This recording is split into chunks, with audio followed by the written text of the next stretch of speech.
குளத்தருகிலே படுத்திருந்தான் ஒருத்தன். எத்தனை வருஷம்? 38 வருஷம். அவன் வெகு வியாதியஸ்தனா காணப்பட்டான்.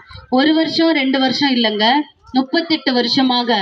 எத்தனை பேர் அப்படிதான், எத்தனை வருஷமா இந்த வீடு என்னால கட்டப்பட முடியல, இத்தனை வருஷமா என் பிள்ளைக்கு ஒரு கர்ப்பத்தின் கனி கிடைக்கல, ஒரு குழந்தை இல்ல, இத்தனை வருஷம் ஆகுது என் பிள்ளைக்கு திருமணம் நடக்கல சிஸ்டர், இத்தனை வருஷம் ஆகுது என் பிரச்சனை மாறல, என் குடிகார கணவர் என்ன பண்ணல, மாறல, என் பிரச்சனைக்கு ஒரு தீர்வு கிடைக்கல அப்படின்னு நினைச்சு நீங்க இருக்கிறீங்களா? 38 வருஷமா குளத்தருகே படுத்திருந்தான் ஒருத்தன். எப்பாவது சில சமயங்கள தேவதூதன் வந்து அந்த குளத்தை கலக்கப்படும் போது யார் ஃபர்ஸ்ட் முதல்ல போயிட்டு அந்த குளத்துல விழுறாங்களோ அவங்கதான் முதல்ல சுகம் ஆயிடுவாங்க.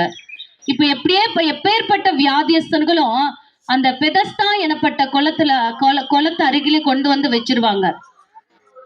தாயின் கர்ப்பத்துல செப்பனியா பிறந்தவங்க, இடையில முடவனா மாறினவங்க எல்லாரையும் அந்த குளத்தருகில பெதஸ்தா எனப்பட்ட ஒரு குளம் பைபிள்ல சொல்லப்பட்டிருக்குது.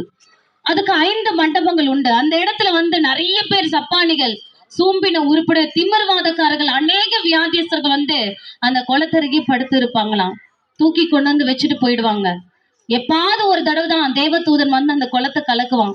யார் அந்த குளத்தை பாக்குறாங்களோ, பார்த்துட்டே இருக்கிறாங்களோ, எப்போ அந்த தண்ணி கலக்குமா தேவதூதன் வந்து முதல்ல போயிட்டு யார் அந்த குளத்துல இறங்குறாங்களோ அப்பதான் அவனுக்கு விடுதலை கிடைக்கும். அது வரைக்கும் காத்துட்டே இருக்கணும். எப்போ அந்த தேவதூதன் வந்து கலக்குவான்னு சொல்லிட்டு காத்து கொண்டே இருந்தாங்க.